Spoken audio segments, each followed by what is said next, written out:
Então vamos à lição. Lição número 1, 5 de abril de 2020. Carta aos Efésios, saudação de destinatários. Textual.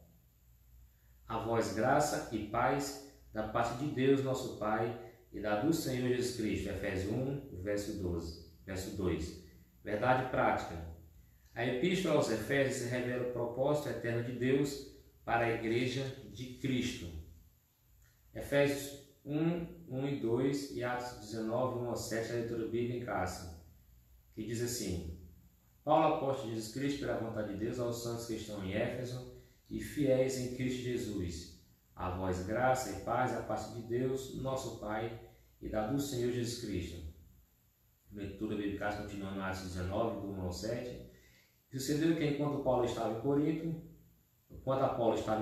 Paulo, tendo passado por todas as regiões superiores, chegou a Éfeso e, achando ali alguns discípulos, disse-lhes: Recebeste vós já o Espírito Santo quando crestes? E eles disseram-lhe: Nós nem ainda ouvimos que haja Espírito Santo. Perguntou-lhes então: Em quem sois batizados, então? E eles disseram: No batismo de João. Mas Paulo disse: Certamente João batizou com o Espírito do arrependimento, com o batismo do arrependimento, dizendo ao povo que cresce no que após ele havia de vir, isto é, em Jesus Cristo. E os que ouviram foram batizados em nome do Senhor Jesus. E pondo-lhes Paulo as mãos, veio sobre eles o Espírito Santo, e falavam línguas e profetizavam. Estes eram todos 12 varões. Nós vamos começar a introdução. Nós vamos ler a introdução da nossa lição. Nós vamos trazer um pouco do pano de fundo histórico e teológico aos irmãos. Introdução. A Epístola aos Efésios é denominada de a coroa dos escritos de Paulo e ainda de a rainha dos apóstolos das epístolas. Nela, o propósito eterno de Deus para a igreja está revelado por meio de Cristo Jesus.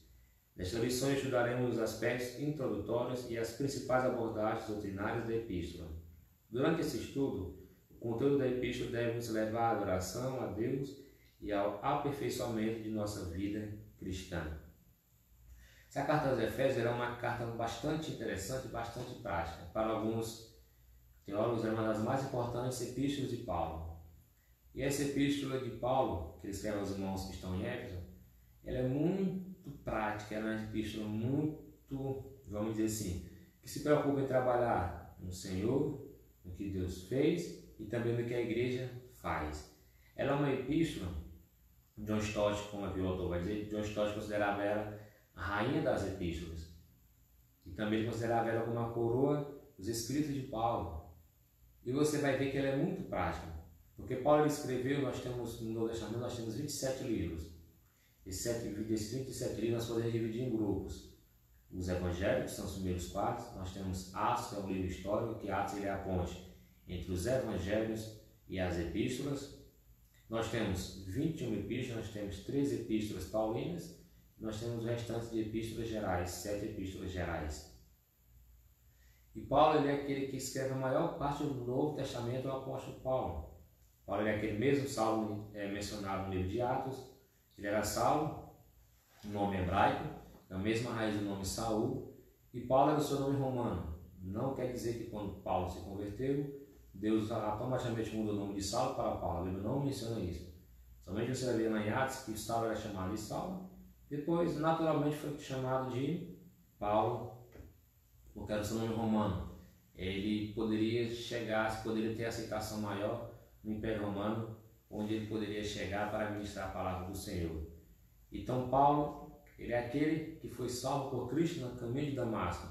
E ele se preocupa agora em escrever epístolas para as igrejas em determinadas áreas, com contextos específicos, situações específicas e às vezes até problemas específicos de cada igreja. E Paulo ele é esse pastor que de longe, tanto perto, como Paulo passava nas igrejas perto, e às vezes não conseguia ter os irmãos, mas ele mandava suas epístolas, suas cartas com seus escritos, para que pudesse fortalecer a fé dos irmãos, exortar os irmãos, e muitas vezes até repreender a igreja. E a carta aos Efésios é muito interessante porque Paulo ele aborda muitas coisas. Interessante que Paulo fala sobre Cristo, fala sobre a igreja. Paulo fala sobre Deus e fala sobre o que a igreja pode fazer. Observe que nos 6 capítulos de Éfeso, a carta que Paulo escreve aos irmãos em Éfeso, Os Efésios observam que os 3 primeiros capítulos são mais teológicos, os 3 últimos capítulos são mais práticos, são mais na questão da vida cristã. Então, os 3 primeiros capítulos, Paulo aborda assuntos mais teológicos, e os 3 últimos capítulos, Paulo aborda assuntos mais práticos, mais interessantes e mais pertinentes à vida cristã. Mais interessantes à vida cristã e mais pertinentes à vida cristã. E Paulo ele tem essa preocupação de trabalhar com a igreja de Éfeso. A igreja de Éfeso, a cidade de Éfeso em si, nós podemos conhecer, pelo conteúdo histórico que nós temos, e esses livros que eu passei para os irmãos, eles servem muito para isso. A cidade de Éfeso era a capital da Ásia Menor, onde hoje se situa a cidade da Turquia, o país da Turquia. E é interessante que Éfeso era uma cidade muito bem desenvolvida tecnologicamente, muito bem desenvolvida economicamente, culturalmente. Éfeso era uma cidade onde ficavam alguns portos importantes da região. E por isso que a economia de Éfeso, muitas das vezes, era uma economia um pouco pulsante, uma economia onde valia a pena o investimento das pessoas. E é interessante que essa cidade de Éfeso também tinha um grande templo, como nós vamos ver aqui na frente, na lição, que era o templo à deusa Artemis, que era a deusa grega Artemis, que era a deusa da festividade, onde o culto a ela era culto regado de prostituição, de orgia, de todo tipo de lascívia e todo tipo de imoralidade, que é a mesma deusa chamada pelos romanos de Diana. E lá tinha um grande templo direcionado para essa deusa. E esse templo é considerado por muitos como uma das 7 maravilhas do mundo antigo. E esse templo também ele é responsável pela economia da cidade de Éfeso. Por quê? Porque muitas pessoas iam até lá para fazer uma expedição turística, às vezes até uma procissão. Mas esse templo é responsável por a grande economia da cidade, porque era um grande elemento turístico da época. Então Éfeso era regado a muito também idolatria. Tinha muita idolatria na cidade de Éfeso. Tinha muita situação onde não agradava ao Senhor. E nós vamos encaminhar mais um pouco na frente para entender porque que muitas das coisas que Paulo escrevia para os irmãos também servem para nós como igreja do Senhor hoje. Você observa que alguns manuscritos antigos não encontram-se o nome de Éfeso na epístola. E é por isso que alguns historiadores vão dizer que essa carta foi de Paulo escrita em Éfeso e se refere também a todas as igrejas. O propósito dela também é alcançar todas as igrejas. Não é porque essa epístola foi escrita aos Efésios, também não pode ser observada para mim como cristão. Não. Pelo contrário, porque Paulo nas suas epístolas ele trabalha temas específicos, às vezes também problemas específicos de cada igreja naquela localidade, mas o tema em geral, os assuntos teológicos em geral, servem para toda a igreja do Senhor, em todos os tempos, em todas as localidades. E Éfeso era muito importante. Você observa que Paulo trata de muitos temas. Paulo trata sobre as doutrinas que Jesus Cristo também trabalhou. Paulo trata também sobre o Espírito Santo, como era a ação do Espírito Santo na vida e na comunhão de toda a igreja do Senhor. A autoria e data. A autoria. Conforme o costume da época, o autor inicia a carta declarando a sua identidade. Paulo, apóstolo de Jesus Cristo. O livro de Atos menciona que ele se chamava Saulo, que é o nome hebraico, mas que também era conhecido como Paulo. Em hebraico, Saulo significa solicitado, provavelmente uma homenagem a Saul, primeiro rei de Israel, que pertencia à mesma tribo do apóstolo. Já Paulo significa pequeno, era o seu nome romano. Então aqui nós temos uma clara evidência interna que o próprio Paulo foi o autor da epístola aos Efésios. Porque tem livros que você não vai na Bíblia, que você não vai encontrar, você e eu não vamos encontrar a autoria específica, o autor dizendo assim: eu, fulano de tal, eu, Mateus, eu, Marcos, sou o autor desse evangelho. Não. Então você encontra evidências internas. Quantas vezes você não encontra evidências internas suficientes, você vai para as evidências externas. Do que os autores posteriores diziam, do que os teólogos posteriores diziam sobre aquela epístola, sobre aquele livro, sobre aquela carta, quem escreveu, quem foi o autor. Mas na maioria das cartas de Paulo, quase que em todas, Paulo mesmo se preocupa em mostrar que ele era autor, que ele estava escrevendo aquela carta, endereçando ela para uma igreja específica. E aqui nós vemos uma grande evidência interna no livro de Efésios, na epístola aos Efésios. Qual é? O próprio Paulo vai dizer, Paulo, apóstolo de Jesus Cristo. Paulo ele preocupa-se em mostrar tanto que ele era o autor, como também o seu ministério. Ele vai dizer, eu sou apóstolo de Jesus Cristo. Você vai ver que algumas cartas, como em Gálatas, vai dizer, eu sou apóstolo não segundo os homens, mas segundo Jesus Cristo. Paulo está dando ênfase que seu ministério não é um ministério que foi estabelecido pelos homens, mas foi um ministério que foi estabelecido pelo próprio Jesus Cristo. E Paulo, uma das vezes, em algumas situações onde a igreja estava sofrendo ataque de falsos mestres, querendo questionar a autoridade apostólica de Paulo, Paulo vai dizer, Paulo, apóstolo chamado por Jesus Cristo, não segundo a vontade dos homens, mas segundo a vontade de Deus. Então aqui nós temos uma grande evidência de que Paulo foi o autor dessa carta aos Efésios. É interessante que em Efésios Paulo trabalha Jesus Cristo como a cabeça da igreja e a igreja como um corpo. Porque muitas pessoas às vezes vão dizer, não, a igreja, o cabeça da igreja é fulano de tal, a cabeça da igreja é pessoa tal. Não. Cristo é o cabeça da igreja. E foi essa menção da carta aos Efésios sobre Cristo ser o cabeça da igreja que John Rose, um grande reformador, um grande chamado um dos pré-reformadores, que ele, quando foi questionado sobre a autoridade papal, um pouco antes de Lutero pregar as 95 teses na porta da Catedral de Wittenberg, em 1516 e 1517, por aí. Ele é perguntado quem era o cabeça da igreja e por quê. Porque naquela época, até então, dizia o quê? Que o Papa era a cabeça da igreja. Que a igreja estava acima das Escrituras e o Papa era a cabeça da igreja. John Rose chega e diz, não, Cristo é o cabeça da igreja. Então, Jesus Cristo, como em Efésios vai dizer, John Rose usou isso, e nós podemos usar isso. Cristo é o cabeça da igreja. E isso é mostrado em Efésios. Cristo é o cabeça e a igreja o seu corpo. Então, nós temos aqui uma complexidade do que Paulo fala aqui na Epístola aos Efésios. Nós temos a assinatura apostólica, e tem 2 do tópico 1. Nas 13 cartas de sua autoria, o apóstolo se identifica como Paulo, nunca como Saulo, provavelmente por considerá-lo o mais apropriado para evangelizar o mundo gentílico. Outro detalhe relevante é a reivindicação de sua autoria apostólica com a ressalva pela vontade de Deus, isto é, não escolhido por homens. Então Paulo deixa a sua assinatura na epístola. Paulo deixa bem claro que ele foi o autor da epístola. E Paulo ele é bastante categórico quanto a isso. E observe que nenhuma das epístolas que Paulo escreve, ele coloca se ele se chama de Saulo. Não. Todo o tempo Paulo chama-se de Paulo, pelo seu nome romano, e poderia, alguns vão dizer, isso é uma teoria, não é, vamos dizer assim, categoricamente afirmado. Mas é uma teoria que poderia, ele usando o seu nome romano, ele poderia ter mais liberdade no Império Romano, que era o império vigente na sua época. Então ele poderia ter mais uma liberdade quando ele pudesse ser identificado pelo seu nome romano. Uma epístola da prisão. A epístola foi escrita no período em que Paulo se encontrava preso em Roma.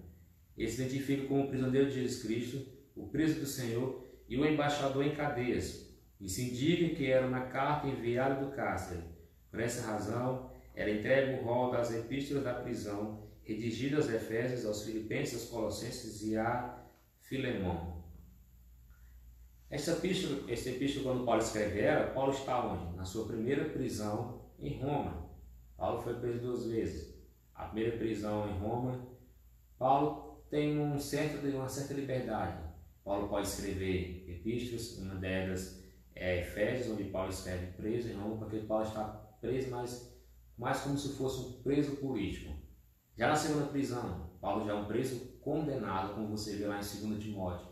Paulo já é um preso condenado, ele sabe que dali ele não sai mais para retornar à pregação da palavra, ao seu ministério, ao mundo até então. Ele sabe que dali ele só sai para a morte e seu martírio e encontrar com Cristo, aquele que vai dar a sua coroa de glória para que todos aqueles que venceram, assim como Paulo venceu. Mas essa epístola que Paulo escreve aos Efésios está na sua primeira prisão. Era uma prisão domiciliar. Paulo era um preso político.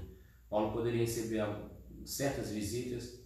Paulo poderia escrever cartas. Paulo poderia ter um pouco mais de privilégio nessa primeira prisão. É por isso que ela é chamada de epístola da prisão, junto com Efésios, junto com Filipenses, Colossenses e Filemão, que são chamadas epístolas da prisão, onde Paulo escreve preso na sua prisão domiciliar, onde ele ficou por cerca de 2 anos preso. Por quê? Porque Paulo até então estava no seu ministério, no ápice, pregando a palavra, evangelizando, levando a palavra para todos, mas muitas pessoas perseguiam alguns fariseus e também o Império Romano perseguia o próprio apóstolo. E com isso ele veio a ser preso para que pudesse, vamos dizer assim, calar um pouco o apóstolo. Mas o apóstolo ele não se calou. O apóstolo ele poderia ter se calado, mas não. Paulo em todo o tempo se preocupava que o Evangelho de Cristo, que a palavra do Senhor fosse levada a todos os tempos. E Paulo sempre se preocupava em usar todos os meios e todos os recursos disponíveis para pregar a palavra do Senhor. A pergunta que eu faço: você tem usado os recursos disponíveis para poder falar do Senhor, para evangelizar do Senhor? Você imagina se Paulo naquela época escreveu 3 epístolas que nós temos registrado na palavra do Senhor. Tem algumas epístolas que ele escreveu que se perdeu, como as epístolas aos Coríntios, que alguns vão dizer que ele escreveu 4 epístolas aos Coríntios e só 2 que foram encontradas, as outras 2 se perderam. Onde ele próprio menciona isso, que uma carta ele enviou aos irmãos e não chegou até os irmãos de Coríntios. Você observa que Paulo, naquela época, com todos os recursos que ele tinha disponível, ele pôde escrever 3 epístolas, pôde evangelizar o maior número possível de povos que ele evangelizou. Você imagina o que Paulo faria se tivesse recursos como nós temos hoje? Você imagina o que Paulo faria se Paulo tivesse Wi-Fi na casa dele, como nós temos hoje? Você imagina o que o apóstolo Paulo faria se ele tivesse um celular com a câmera na mão, uma caixa de som, um microfone, um meio dele viajar, um carro? Paulo passou por naufrágios, pregando a palavra do Senhor de país durante a Ásia Menor. Paulo percorreu quase toda a Ásia Menor na sua época, com navios, a cavalo. Você imagina se Paulo tivesse os recursos que nós temos hoje, dentro de uma sala fechada com Wi-Fi? Meu irmão, Paulo explodiria esse mundo com o Evangelho. E nós temos o que Paulo não teve e fazemos menos que Paulo fez. Você já imaginou isso? Então use os recursos que você tem para falar do Senhor, para falar da palavra do Senhor. Não importa a situação que você está vivendo, Paulo vai dizer, quer por pretexto, quer por vanglória, o que importa é que Cristo seja anunciado. Não use desculpa, não use pretexto, anuncie a Cristo. A data. De acordo com Atos, após realizar 3 viagens missionárias e implantar igrejas na região mediterrânea, Paulo esteve em prisão domiciliar por cerca de 2 anos, entre 60 e 62 depois de Cristo, aproximadamente. A partir dessa premissa, a data provável da redação da Epístola aos Efésios ocorreu por volta de 61 e 62 depois de Cristo, tendo Tito como seu portador. Então nós vemos que a autoria da carta de Paulo, a data está por volta dos anos 60, 61 depois de Cristo, durante a prisão de Paulo em Roma. E é interessante que Paulo ele se preocupa em trabalhar com a igreja assuntos relevantes sobre redenção, sobre justificação e sobre regeneração e também sobre práticas para a igreja cristã e para a vida cristã nessa epístola. Paulo divide em 2 partes, como eu falei. Na primeira parte, nos 3 primeiros capítulos da Epístola aos Efésios, Paulo se preocupa em tratar de assuntos teológicos a respeito de Jesus Cristo na redenção, a respeito da vida espiritual da oração apostólica, pelo esclarecimento espiritual dos crentes, e também Paulo se preocupa em tratar sobre toda a questão teológica que engloba também a salvação nos 3 primeiros capítulos. Nos 3 primeiros capítulos, Paulo ele traz assuntos mais voltados para a vida cristã, para a vida da igreja, como a igreja se portar no mundo, como a igreja entender o Evangelho e praticar o Evangelho. Ele fala sobre os propósitos de Deus, ele reproduz a vida de Cristo nos crentes, ele aplica a autoridade de Cristo aos relacionamentos do lar, como você vai ver lá em Efésios 5, onde Paulo vai tratar sobre a família, como deve ser a mulher submissa ao marido, como deve ser o esposo amando a mulher, como devem ser os pais não provocando a ira dos filhos e como devem ser os filhos honrando os pais. E é interessante que Paulo vai tratar sobre isso no mesmo capítulo 5, onde ele fala sobre não vos embriaguei com vinho, mas enchei-vos com o Espírito Santo. E o que Paulo vai falar com isso quando ele fala não vos embriaguei com vinho, mas enchei-vos com o Espírito Santo? E no mesmo capítulo ele começa a tratar sobre família, sobre a mulher, sobre o esposo, sobre os pais, sobre os filhos. O Porque Paulo está querendo trazer a ideia de quê? De que a mulher cheia do Espírito Santo, ela é a mulher submissa ao marido. Que o marido cheio do Espírito Santo, ele é um marido que ama a mulher. Que os pais cheios do Espírito Santo, são os pais que não provocam a ira dos filhos. E os filhos cheios do Espírito Santo são os filhos que honram os pais. Então é por isso que Paulo traz esses assuntos mais práticos na última parte dessa epístola. E muitas coisas às vezes são quebrados paradigmas em nossas mentes que nós temos em relação ao Espírito Santo, a atuação do Espírito Santo, o que é ser cheio do Espírito Santo, quando Paulo na verdade vai mostrar que muitas das vezes é um pouco diferente. Um exemplo, abrindo um parênteses. A esposa cheia do Espírito Santo é aquela esposa que está dentro da igreja, que tem várias manifestações do Espírito Santo na vida dela, onde ela pode pular, ela pode rodar. Não, a esposa cheia do Espírito Santo é identificada quando ela é submissa ao seu esposo. O marido cheio do Espírito Santo não é aquele que prega, que chora, que roda da igreja. Não. Para Paulo, em Efésios capítulo 5, o marido cheio do Espírito Santo é aquele que ama a sua esposa. Paulo não está preocupado se você roda dentro da igreja. Paulo está preocupado se você cuida bem da sua família em casa. É isso a preocupação de Paulo. Destinatários, tópico 2. A cidade de Éfeso, fundada por volta de 1050 a.C., tornou-se um centro político, comercial e religioso da Ásia Menor, atual país da Turquia. Era uma cidade litorânea, cujo porto desagava no mar Egeu. Sua rua principal era pavimentada em mármore, com colunas trabalhadas em ambos os lados. Era considerada uma metrópole com cerca de 500 mil habitantes. Tinha o maior anfiteatro do mundo, com capacidade para 25 mil espectadores. Próximo dali ficava o estádio com a pista de corridas e a arena onde corriam as lutas, animais selvagens, como também entre homens e animais. Então Éfeso era uma cidade bastante desenvolvida. Éfeso tinha o que? Cerca de 500 mil habitantes. Mais habitantes, por exemplo, do que a cidade de Imperatriz Maranhão, onde nós residimos, que tem cerca de 300 mil habitantes. Então era uma metrópole, era uma grande cidade. Era uma cidade forte politicamente, forte comercialmente e forte religiosamente. Então era uma cidade bastante desenvolvida. E Paulo chega nessa cidade e entende que o evangelho deve ser plantado ali. Paulo vê nessa cidade não uma barreira para poder o evangelho não ser entregue, não ser anunciado. Pelo contrário, Paulo vê uma oportunidade para o evangelho ser anunciado ali. Interessante que para muitos poderia ser visto como barreira, para Paulo não. Paulo vê como o quê? Como uma brecha, uma estrada para o evangelho ser anunciado, uma pavimentação para o evangelho chegar na cidade. Porque você imagina o evangelho chegar numa cidade dessa? Como o poder de Deus seria manifesto daquelas pessoas, como de fato aconteceu. Você vai ver que as pessoas da Nação Alanhadas, quando começaram a ouvir o evangelho, começaram a queimar os seus livros em praça pública. Aqueles livros que levavam a ter superstição nos deuses que eles acreditavam, que levavam a entender e a viver uma vida de idolatria e paganismo. Quando o evangelho chegou, transformou aquela sociedade, a ponto deles entenderem que realmente eles deveriam viver para Cristo. Então era uma cidade desenvolvida onde Paulo viu ali a oportunidade de entregar o evangelho. Vamos saber como era a religiosidade em Éfeso. A cidade abrigava o templo de Artemis, Diana, deusa da fertilidade, construída em mármore. A economia da cidade dependia dos milhares de turistas que a visitavam. Sua maior fonte de renda era o comércio de nichos de prata vendidos no templo, razão pela qual seus moradores ficaram alarmados com a pregação de Paulo contra a idolatria. Então você observa que a religiosidade em Éfeso era muito grande, era muito atuante e muito forte. Vocês têm ideia como nós falamos? Tinha um grande templo, a deusa Artemis, e também a mesma deusa Diana no contexto romano, no panteão romano. E lá a economia também dependia dos milhares de turistas que passavam por aquele templo para observar, às vezes cultuar e carregar suas superstições, suas ofertas, suas oferendas.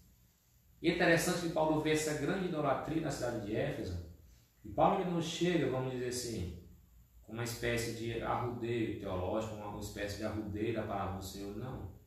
Paulo ele chega, você vai ver lá em Atos 19, Paulo já chega e já prega contra a idolatria daquela cidade. Paulo já começa apontando qual era a principal falha daquela cidade, qual era o principal pecado que eles estavam cometendo, que era o pecado da idolatria. Paulo já começa a pregar contra a idolatria. E quando Paulo começa a fazer isso, o cidadão de Roma começa, o cidadão de Éfeso começa a ficar o quê? Começam a ficar um pouco alarmados, começam a ficar um pouco assustados. Como é que esse pregador chega agora? Ele vem pregar, vem atacar as nossas práticas, vem atacar aquilo que nós estamos fazendo aos nossos deuses. O Evangelho é assim, o Evangelho confronta a pessoa. O Evangelho não é massagem de ego, o Evangelho ele não é mostrar que tudo está bem, que você está bem, que se você continuar nas suas práticas pecaminosas, você vai encontrar Deus. Não. O Evangelho é o quê? Confronto. O Evangelho confronta a pessoa. O Evangelho confronta as práticas que Deus não se agrada, que a palavra do Senhor abomina e que o Espírito Santo condena. O Evangelho ele traz o quê? Ele traz a essência daquilo que realmente deve ser observado, que é Jesus Cristo como Salvador e nós como pecadores carentes da graça de Cristo. E é por isso que Paulo ele sempre vai com esse propósito de quê? De mostrar para as pessoas que o Evangelho era a maior e a melhor saída. O Evangelho era o melhor rumo que as pessoas poderiam tomar em suas vidas para poderem viver uma vida que agrada a Deus. O Evangelho transforma vidas, o Evangelho transforma cidades, culturas e nações. Como era a igreja de Éfeso? Paulo evangelizou a cidade e seus arredores durante 3 anos. Quando chegou a Éfeso, o apóstolo encontrou 12 discípulos, os quais batizou nas águas e conduziu a receber o batismo no Espírito Santo. Em seguida, os judeus na sinagoga foi evangelizado por um espaço de 3 meses. E como alguns judeus resistiram ao evangelho, voltou-se para os gentios pregando no salão alugado na escola de Tirano.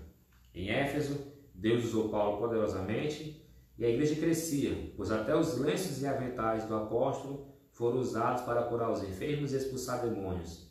Grandes líderes da igreja também passaram por Éfeso. Apolo ministrou ali e foi instruído por Priscila e Áquila. Timóteo também foi designado para pastorear na cidade. E segundo Irineu, bispo grego do primeiro século, o apóstolo João também liderou a igreja. É interessante que Paulo ele chega em Éfeso e ele conta ali 12 discípulos e ele os batiza no Espírito Santo, porque o discípulo diz, não, nós sabemos o batismo foi o batismo de João. Aí Paulo vai dizer, não, cuidado, vocês também devem ser batizados no Espírito Santo. Eles são batizados no Espírito Santo e começam a profetizar e falar línguas estranhas. Isso é interessante porque desde aquela época Deus já atuava na igreja com os dons espirituais. Os dons Deus dava para quem que eles queriam, como também é hoje, porque é dom, a palavra do Senhor que dádiva, presente. Então não sou eu que tenho o dom, é Deus que me dá, Ele dá a quem Ele quer. Pastor, por que tem pessoas que são batizadas não são? Porque Deus dá o dom a quem Ele quer, o dom do Espírito Santo. Paulo, quando batiza esses 12 discípulos que ele encontra lá, ele vai para onde? Ele vai também para a sinagoga pregar aos judeus. Porque Paulo tinha um propósito, por isso você lê também lá em Atos 12, 13.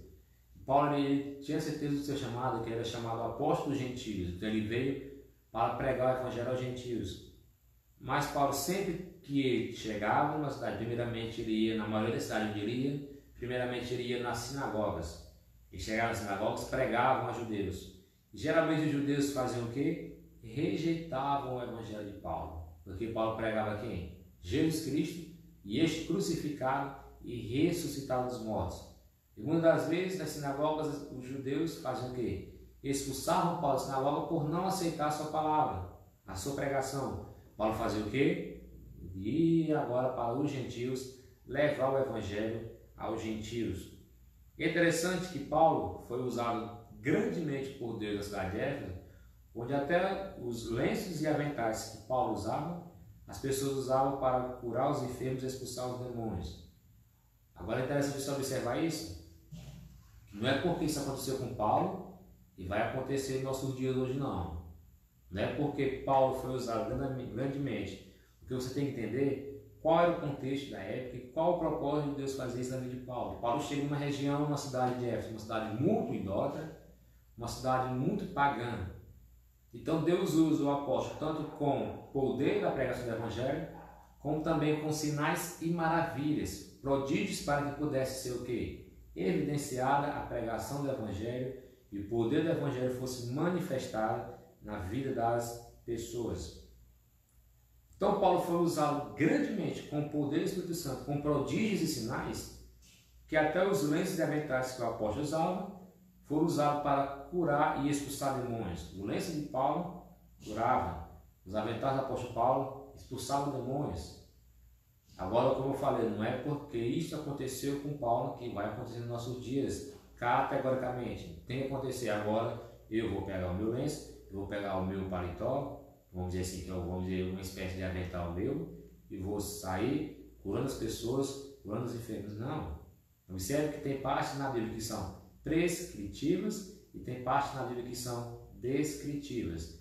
Tem partes que a Bíblia só descreve, a Bíblia só expõe. E tem partes que a Bíblia prescreve, que a Bíblia ordena. Aqui a Bíblia não está ordenando que todos tenham que fazer isso. É por isso que você tem que estranhar quando você vê um pregador fazendo isso. Porque o Evangelho deve ser evidenciado pelo poder da palavra do Senhor. Deus pode curar da doença? Pode. Mas quando também não tem oração da fé, como o Tiago vai dizer, usar o óleo, o poder da oração da fé os curará.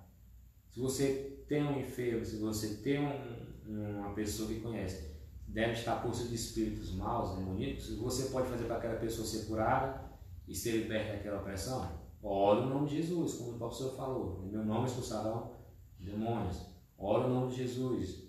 Pode ser que em algum caso esse Deus venha usar. Deus é soberano, Ele faz o que Ele quiser, na hora que Ele quer, como Ele quer, e não sou eu nem você que vamos questionar o agir de Deus e nem limitarmos o agir de Deus, não.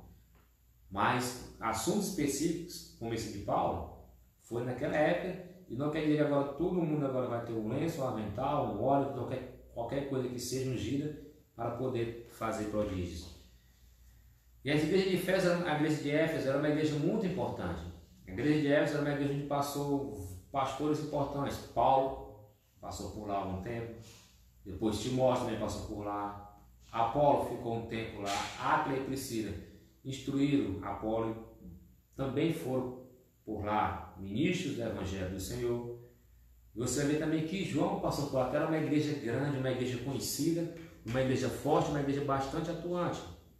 Então, Éfeso era essa igreja onde homens de Deus foram usados para poderem pregar o Evangelho ali, e o Evangelho ser devidamente ensinado e ministrado na vida daqueles irmãos naquela cidade. A saudação epistolar. A saudação é a mais breve de todos os escritos de Paulo. Ele se dirige aos santos e fiéis em Cristo Jesus, isto é, aqueles que foram separados e consagrados para ser a propriedade exclusiva de Deus. Paulo os cumprimenta com as palavras graça e paz, uma expressão que lembra o favor gratuito e merecido de Deus. Quanto aos destinatários, a maioria dos intérpretes considera que a epístola era uma carta circular destinada aos cristãos de maioria gentílica das muitas igrejas da Ásia, provenientes de Éfeso, a metrópole mais importante daquela região. Então, Paulo tem uma saudação breve nessa epístola, e é interessante que os destinatários dessa epístola não é somente a igreja de Éfeso, mas também o quê? Todas as regiões que ficavam circunvizinhas da de Éfeso. Porque você imagina, se Éfeso era um centro comercial, político, econômico, e era uma das grandes cidades da Ásia Menor. Então, a carta de Paulo chegando ali, Paulo tem o pensamento de quê? Que seu escrito chegando ali poderia também abranger todas as igrejas das regiões circunvizinhas. E é por isso que ela é chamada uma epístola circular, porque ela teve o quê? Destino aos vários cristãos, não só de Éfeso, mas também de toda a região circunvizinha da cidade de Éfeso. Último tópico. Vamos para o propósito e mensagem da epístola aos Efésios. O propósito. Aparentemente, a epístola não aborda nenhum problema específico como em outras de Paulo. Porém, nos capítulos iniciais da carta, percebemos algumas ênfases que sinalizam a solução de certas questões. Por exemplo, havia novos convertidos que vinham do mundo helênico e praticavam religiões de mistérios e magias, mas que agora se reuniam com os santos de Éfeso. Não por acaso, o apóstolo Paulo mostra àqueles crentes que Cristo está no controle do universo inteiro. O que é interessante dessa epístola aos Efésios é porque ela não tem, vamos dizer assim, um assunto específico como tinha algumas cartas. Você vai ver, por exemplo, a carta aos Coríntios. Paulo, principalmente na primeira epístola aos Coríntios, Paulo trata em responder perguntas e questões que os irmãos de Corinto tinham perguntado para Paulo. Por isso você vai ver algumas cartas. Irmãos, em alguns capítulos, irmãos, acerca dos dons, quer dizer para os irmãos isso e tal. Irmãos, acerca da ressurreição, não quer que os irmãos sejam ignorantes, mas que os irmãos venham entender isso. Irmão, acerca do casamento. Então, Paulo trabalha assuntos específicos. A igreja de Éfeso, Paulo encontra ali o quê? Novos convertidos que vinham do mundo, de uma cultura totalmente uma cultura helênica, que praticavam religiões e mistérios, religiões cheias de magia, cheias de secretismo, cheias de mistérios. E é por isso que Paulo agora trata esses irmãos como o quê? Para que eles possam entender que a vida deles não é mais regida pelas práticas que eles tinham antes, pelas suas religiões anteriores, pelas suas culturas anteriores, mas não. E agora eles devem viver uma vida nova em Cristo Jesus, porque agora eles são santos no poder do Evangelho. Você observa que o passado daqueles cristãos era marcado pela imoralidade e bebedeiras. Mas uma vez salvos pela graça, eles deveriam adotar um novo estilo de vida em Cristo, como você vai ver lá no capítulo 2, versículo 1 a 10. Então Paulo quer mostrar o quê? Mesmo nas religiões onde eles estavam, se a prática da bebedeira era normal, se as práticas das imoralidades eram normais, se a prostituição era normal, se o culto aos seus deuses era regado de orgias e prostituição, eram coisas normais, Paulo vai mostrar o quê? Que isso não é mais aceitável na vida cristã. Eles deveriam adotar um novo estilo de vida em Cristo. Eles deveriam observar novas práticas da vida em Cristo, novas práticas de como viver a vida cristã como agrada ao Senhor. E é por isso que nós podemos considerar que uma das intenções de Paulo aos irmãos em Éfeso era o que? Era de atender às múltiplas necessidades da igreja numa perspectiva pastoral. Então você observa que é por isso que Paulo trabalha de um pastor para a igreja, de como a igreja deve ser como o corpo de Cristo. Então Paulo quer tratar sobre múltiplas coisas que acontecem na vida dos cristãos e na vida daquele que serve a Deus. A mensagem de Efésios gira em torno de duas temáticas: Jesus Cristo, a cabeça, a igreja, o corpo. Assim podemos classificar os desdobramentos desses assuntos nos seguintes eixos temáticos: 1. A consumação do plano eterno de Deus na pessoa de Jesus Cristo. 2. A atuação do Espírito Santo como penhor da experiência de salvação. A reconciliação dos povos por intermédio da cruz de Cristo. 4. A revelação do ministério da vontade de Deus por obra do Espírito Santo. 5. Um novo estilo de vida baseado na unidade e na comunhão com o Espírito, na frutificação, na adoração e na intercessão do Espírito. Os novos relacionamentos conjugais e a luta contra o diabo. Portanto, a epístola contém uma combinação de doutrina, fé e prática da vida cristã, ou seja, de tudo quanto Deus fez e do que se espera que a igreja faça. Você observa que Paulo começa nos 3 primeiros capítulos sobre tudo que Deus fez: a salvação, o plano eterno de Cristo na salvação, a atuação do Espírito Santo. É importante você notar que Paulo trabalha isso, como o Espírito Santo é atuante na vida da igreja. E nós nunca devemos esquecer isso. Uma igreja forte, uma igreja feliz, uma igreja fervorosa, uma igreja atuante é uma igreja onde dá total prioridade também ao Espírito Santo, à atuação do Espírito Santo. Uma igreja onde o Espírito Santo é atuante na vida, na obra, na sua liturgia, no seu louvor, nas suas práticas, nas suas programações. E Paulo também traz o que? Em relação a tudo isso que Deus fez, através da sua cruz, através da sua vontade, através do seu Espírito Santo, nós também temos que viver o que? Uma vida onde possa ser coerente com aquilo que Deus fez por nós. Então eu tenho que viver uma vida em comunhão com Cristo, em comunhão com o Espírito Santo, em comunhão com a igreja, em comunhão com a esposa, em comunhão a esposa com o esposo, em comunhão os pais com os filhos, em comunhão os filhos com o Pai. Porque também isso evidencia que eu sou o quê? Igreja de Cristo. Paulo trata do que Deus fez e do que a igreja pode fazer. Porque a igreja de Cristo também, meu irmão, é quando a família está bem, é quando o esposo entende seu papel, a esposa entende seu papel, o filho entende seu papel, o pai entende seu papel. É que Paulo trabalha na segunda parte da Epístola aos Efésios. Porque a igreja de Cristo é composta de tudo isso. Então a mensagem da epístola que Paulo passa aos Efésios é essa. é o caráter de Cristo, o seu poder, a sua obra, os seus atributos e a prática da igreja na vida cristã. A prática da igreja como corpo de Cristo. A prática da igreja como aquilo que é dominado e que é guiada pelo próprio Cristo, onde Paulo vai dizer, que é o cabeça da igreja. Cristo é o cabeça da igreja. Conclusão. A epístola revela um elaborado resumo da salvação e suas implicações para a vida cristã. Seu conteúdo recorda o favor merecido que recebemos gratuitamente da parte de Deus. Suas exortações nos impelem a viver em santidade e alicerçá-los em Cristo, a cabeça da igreja, a batalha contra as forças das trevas. Então Paulo deixa bem claro que nós somos alvos do quê? Da graça de Cristo. E o que nós recebemos pelo sacrifício de Cristo, pela cruz de Cristo, não foi um favor merecido. Não. Foi um favor gratuito e imerecido da parte de Deus para nós.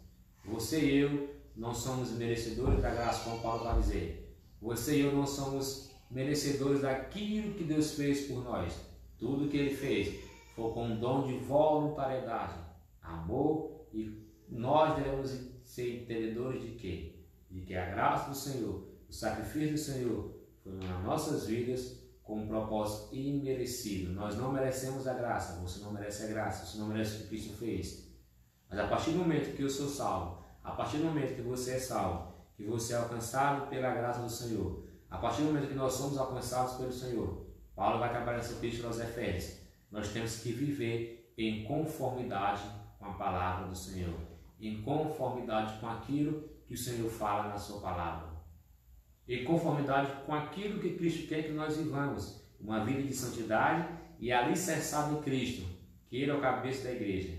E quando nós vivemos uma vida em santidade, uma vida alicerçada em Cristo, nós podemos vencer as forças das trevas. Nós podemos vencer todas as batalhas espirituais. Por quê? Porque nós somos o quê? Salvos em Cristo Jesus. Nós somos santificados em Cristo Jesus. Nós somos alicerçados em Cristo Jesus. E nós podemos vencer todas as batalhas, porque maior é o que está conosco do que o que está lá fora. O maior é Cristo Jesus. E Cristo é o cabeça da igreja. E essa também é a mensagem da epístola aos Efésios. Que Deus abençoe você. Que Deus abençoe sua vida. Nós possamos estar meditando a palavra do